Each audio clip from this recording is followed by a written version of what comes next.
और बिना किसी किसी विशेष प्रयास के बड़े सहज भाव से वे उतरते चले गए थे।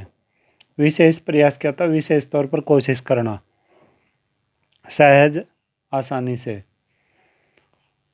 उसी समय के दास साहब अपने व्यक्तित्व की अभिव्यक्ति के लिए अनुकूल परिस्थितियां पाते ही महाभोज में इतने वर्षों बाद कैसे एकाएक जीवित हो उठे। एकाएक क्या होता है? अचानक से। और महाभोज, बंटी, ये सभी के सभी मन्नू भंडारी जी के उपन्यास है। महाभोज एक इनका मुख्य उपन्यास है, रहा है। अनुकूल, अनुकूल क्या होता है? सुविधा के अनुसार। और अभिव्यक्ति होता है भाव को प्रकट करना, विचारों को प्रकट करना। यह मेरे अपने लिए भी आश्चर्य का विषय था। आश्चर्य क्या होता है? हैरान प्रकट करने का,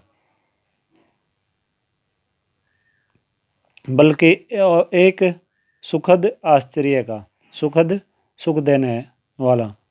उस समय तक हमारे परिवार में लड़की के विवाह के लिए अनिवार्य योग्यता थी। अनिवार्य यानी कि कंपलसरी, हर हाल में, यानी कि जिसे रोका ना जा सके।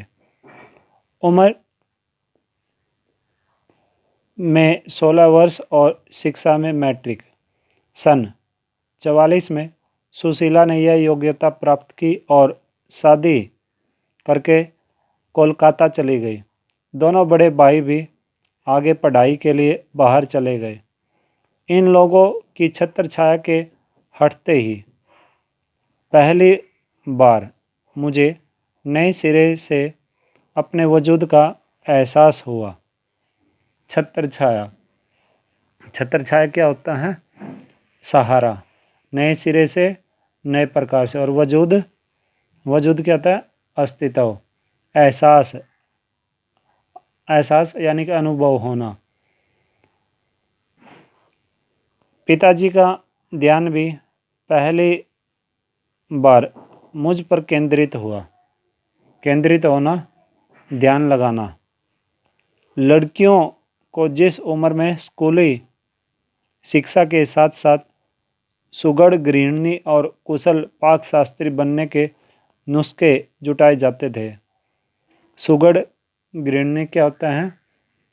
सुगढ़ गृहिणी होता है घर चलाने में जो एक्सपर्ट होती है, और पाक शास्त्री भोजन बनाने में जो एक्सपर्ट होती है। नुस्खे होता है तौर तरीके। पिताजी का आग्रह रहता था कि मैं रसोई से दूर ही रहूं। रसोई को वे बटियार खाना कहते थे। बटियार खाना क्या होता है? बटियार खाने से अभी यहाँ पर अभिप्राय है कि अपनी जो भी गुण होता है, जो टैलेंट होता था, वो सारा का सारा उसी तक सीमित रह जाता था। यानी कि क्या है कि वो अपने टैलेंट को बाहर नहीं दिखा सकते थे। और अगर दूसरा अर्थ ले तो यहाँ पर जहाँ अधिक से अधिक आवाज़ें आती हो, शोरगुल हो, यानी उसको बटियार खाना कहते हैं।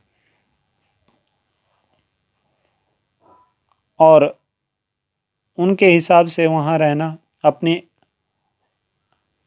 अपनी अक्षमता और प्रतिभा को भट्ठी में झोंकना था।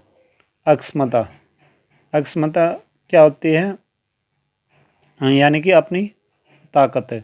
प्रतिभा होती है भगवान के द्वारा दिए गए जो गुण होते हैं। बट भट्ठी में झोंकना यानी कि अपने गुणों को नष्ट कर देना।